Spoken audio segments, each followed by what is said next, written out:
Vamos iniciar então mais um curso de atualização, o selo idosos aí para os personagens da Fortree. Isso mesmo, esse curso vai te capacitar, atualizar, né? A gente vai entregar para você aí o conjunto de evidências da literatura científica em termos de atualização em prescrição para grupos especiais idosos. E lembrando, pessoal, que todos os nossos outros cursos que vão dar suporte a esse curso são importantes neste momento. Por quê? Basicamente, quando atendemos uma pessoa idosa, nós não temos, e essa pessoa não chega aqui, é raro de chegar essa pessoa apenas com a questão da idade. A questão que apresenta aí características específicas em termos de ganho de força, funcionalidade, diminuição de probabilidade de desenvolver doenças de risco coronariano, mas essa pessoa ela chega às vezes com hipertensão, às vezes com diabetes, às vezes com obesidade.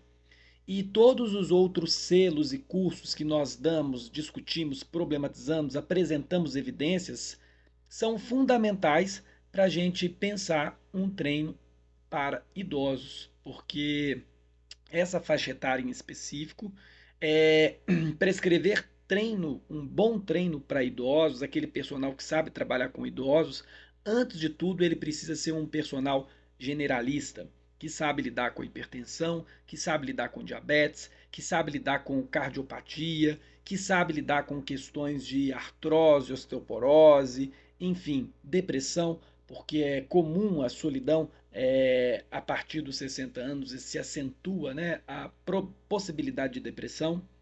Então, nós aqui temos a intenção de levar a vocês tanto as características específicas que precisamos estar atento para prescrever o treino para idosos, quanto as questões mais específicas, né, relacionados tanto a doenças específicas em grupos especiais, hipertensão, diabetes, Alzheimer, Parkinson, artrose, quanto a questão generalista da idade.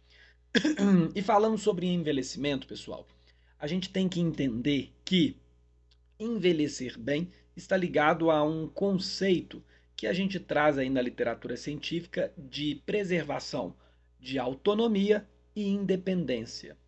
Vamos ler esses conceitos aí para a gente discutir, problematizar eles em sequência. Dá uma olhada. Olha só, autonomia. Autonomia refere-se à capacidade de uma pessoa tomar decisões e realizar ações por si mesma, de acordo com suas próprias vontades, preferências e valores. Para os idosos, autonomia significa ser capaz de cuidar de si mesmos e tomar decisões sobre a sua vida diária, saúde, atividades sociais e financeiras, sempre que possível. Então a gente sabe que aquele idoso que preserva a autonomia, ele é um idoso que ele tende a viver melhor e viver mais feliz. Por isso, o nosso direcionamento e as questões que nós trazemos aí para envelhecimento é não tentar infantilizar o idoso. Muitas das famílias têm aquela super proteção e aquele super cuidado que da mesma forma que estraga a criança, pessoal, no processo educacional, a gente acaba estragando o idoso também.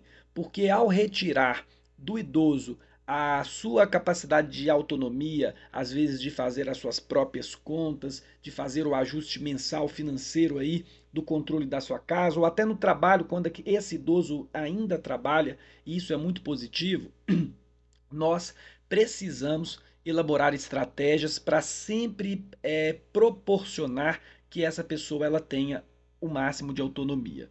A autonomia ela só vai ser retirada por questões peculiares mesmo, né? Eu tenho um exemplo aqui com a minha mãe, por exemplo, que é idosa, ela começou a perder autonomia, começou a perder massa encefálica, e de repente a memória já não estava muito boa, e aí precisou de tirar a carteira de motorista, ou seja, quando não tem jeito, aí a gente pensa na retirada da autonomia. Até então, a gente precisa de parar com a infantilização do idoso e fazer com que ele vá sim andar, pegar ônibus, ir na padaria, fazer conta e por aí vai. Então, impulsionar esse idoso a autonomia é importante.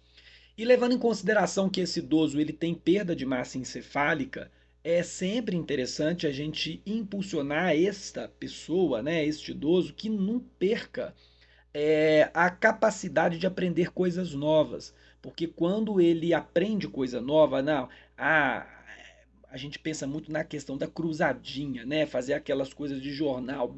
Tá certo, tá ok, mas vamos lá, olha só. Se eu tenho o hábito de ler livros, seria aprender coisa nova, ler outro novo livro? Talvez não, talvez seria entrar numa aula de piano, seria entrar numa aula de música, algo diferente do que eu estou habituado, mais interessante para a gente preservar a perda da massa encefálica, a perda de memória e da capacidade cognitiva. Então, aprender coisas novas seria um direcionamento que a gente tem aí voltado para a preservação da autonomia, que é um direcionamento muito interessante para a gente sempre falar com os nossos alunos.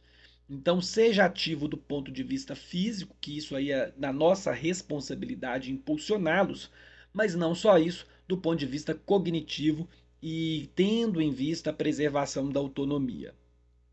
E agora, outro conceito interessante que a literatura traz, que é importante a gente problematizar, seria a preservação da independência do idoso. E o que seria a independência? A independência está relacionada à capacidade de uma pessoa cuidar de suas necessidades diárias, sem depender excessivamente de outras pessoas para realizar tarefas básicas. Na terceira idade, a independência pode ser medida pela capacidade de realizar atividades cotidianas, como tomar banho, se vestir, preparar refeições, gerenciar medicamentos e cuidar da casa.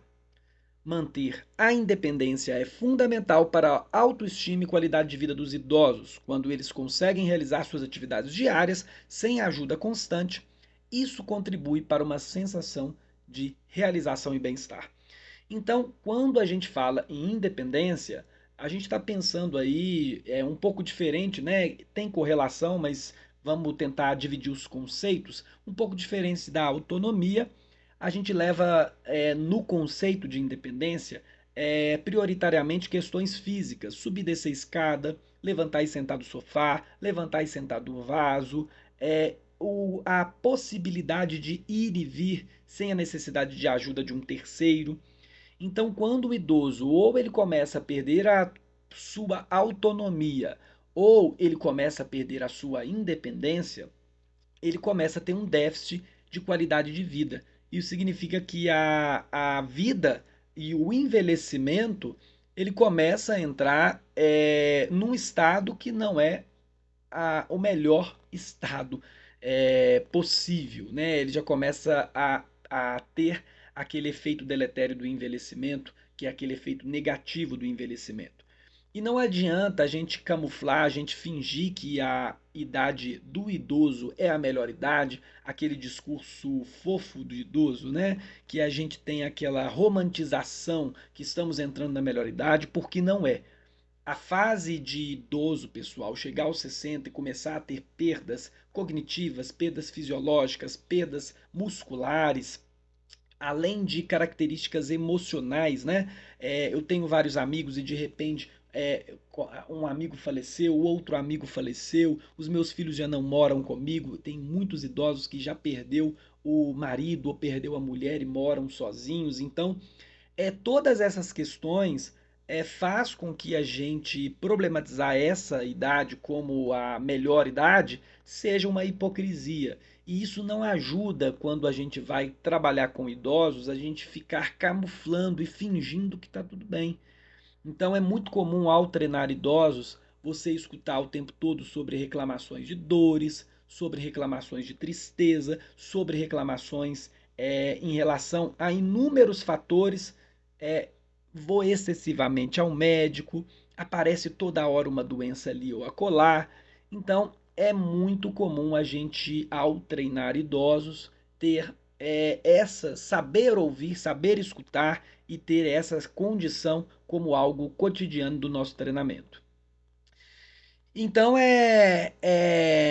Nós precisamos levar em consideração aqui, então, que a capacidade de escutar, a capacidade de ter uma ética mais voltada à criação da conexão, ela é fundamental para quando a gente pensa num personal trainer que trabalha bem com o público idoso. Porém, infelizmente, o nosso mercado ele focou muito nisso. E quando eu digo que ele focou muito nisso, quando a gente vai olhar a maioria dos personagens que trabalham, né, com os idosos, obviamente eu não posso dizer isso a maioria, né, mas é, quando a gente vai para a prática e vê como o mercado de trabalho está funcionando na prescrição de treino por idoso, e isso não é só uma observação prática, pessoal, mas vem com dados de ciência. Olha só, eu vou trazer um artigo aqui para vocês que vai dizer que, dá uma olhada nisso, pessoal, apenas 9,3% dos profissionais de educação física conheciam as recomendações gerais sobre treinamento para idosos, sobre musculação, e apenas 12,6% sobre treinamento aeróbico, na verdade, 9,3% e apenas 12,6% as recomendações gerais sobre a musculação para idosos. Isso, pessoal, é um dado muito relevante para a gente problematizar se estamos atuando de forma ética e coerente com esse idoso ou não. Por quê? Eu acabei de dizer que o idoso muitas vezes sofre de solidão, ele quer comunicar, ele quer conversar, e a maioria dos profissionais, eles não estão se preocupando com a questão do treino, periodização, intensidade, volume, as características específicas para o diabético, para o hipertenso, para o obeso, as questões, vamos colocar assim, das ciências biológicas, das ciências da saúde e as questões mais técnicas. E aí o profissional acaba abrindo a brecha para a necessidade do idoso de conexão e basicamente a maioria das intervenções que nós vemos para esse público está ligada na relação interpessoal aí de amizade entre professor-aluno. E que do ponto de vista do que a gente pensa, do que seria um treino ideal para idosos, é importante a gente sempre pensar na conexão, só que o buraco é muito mais embaixo. Se a gente quiser realmente trazer impacto na saúde desse idoso, quiser realmente treiná-lo para melhorar as questões fisiológicas, de funcionalidade, de preservação da independência, a gente não pode pensar somente na conexão é, como eixo de trabalho. Então, nós precisamos sim sair desse lugar cômodo, que é o lugar que te permite maior retenção de alunos, ou seja, é o lugar que, como você não tem que orientar, que dizer não, que forçar aquela pessoa a trabalhar de maneira mais intensa, logicamente ela vai ficar mais confortável, vai durar muitas vezes lá, querer continuar o treino com mais, porque aquela coisa tá gostosa, tá amizade, tá facinho. Então, isso é algo, infelizmente, que a gente encontra no mercado de trabalho e é algo que nós não queremos que você, personal trainer da Fortree, caracterize o seu trabalho majoritariamente pela conexão. Mas nós queremos que você traga sim e saiba escutar, saiba se conectar com o idoso, entender, né, as questões de vida que ele apresenta, porém saiba da sua responsabilidade de dominar precisamente questões técnicas. E olha, isso é tão importante, pessoal, que agora eu vou trazer um artigo para a gente problematizar a questão do treinamento da musculação. E esse artigo aí que vem de 2017 é um artigo recente, pessoal. Olha que interessante. Analisou 81 idosos que treinaram 12 semanas. Esses idosos eles tinham entre 64 e 75 anos. E eles fizeram lá um treino tradicional de musculação, com um treino de forma moderada, não era um treino intenso, e faziam de 1 até 4 semanas, eles faziam um treino AB, 2 séries de 16 a 20 repetições de leg, extensora, flexora, supino, tríceps, pull down, exercícios de abdominal, lombar, tudo em intensidade moderada. Esse era o treino A, o treino B teria algumas pequenas mudanças relacionadas ao grupamento, mas com características similares. E da quinta até a 12ª semana, eles começaram também a incrementar BSET nesses treinos. E olha que interessante. No final, os resultados mostraram que esses idosos tiveram um aumento de força, de potência, de massa muscular, mas quando foram analisados a capacidade da melhora da funcionalidade, que é a característica mais importante a gente desenvolver com esse público, ou seja, eles não melhoraram a capacidade de caminhada, a mobilidade e agilidade, não melhoraram o equilíbrio dinâmico, e a gente sabe que o idoso tem alto risco de queda, e não melhorou a capacidade de subir escada. Ao longo desse curso, a gente vai mostrar para vocês estratégias que como a gente pode melhorar até todos esses aspectos aí sem trabalhar com altíssima carga para arrebentar as articulações daquele idoso. Mas isso mostra para a gente, pessoal, que aquele treino tradicional, comum, que muitas vezes se faz em academias low cost, onde o idoso ele trabalha sem orientação de um personal trainer, ou muitas vezes é quem faz aquele personal arroz com feijão que preocupa muito com a conexão, é um treino que não dá resultado do ponto de vista fisiológico, do ponto de vista da melhora da independência desse idoso. Então, começamos por aqui apresentando essa evidência para vocês. E dessa evidência, a gente precisa de entender que o envelhecimento é algo normal, é algo que todos iremos passar. Ele está ligado à nossa diminuição de inúmeras capacidades, desde capacidade cognitiva, capacidade fisiológica, capacidade cardiovascular. Do ponto de vista da musculatura, a gente tem uma diminuição de força, diminuição das fibras musculares, diminuição das fibras de contração rápida, que são as fibras tipo 2, um declínio do condicionamento físico também. Do ponto de vista do sistema cardiovascular, a gente tem diminuição da captação de O2, de oxigênio pelo sangue, diminuição da frequência cardíaca máxima. Então a gente sabe que o envelhecimento, ele tem uma série de efeitos deletérios.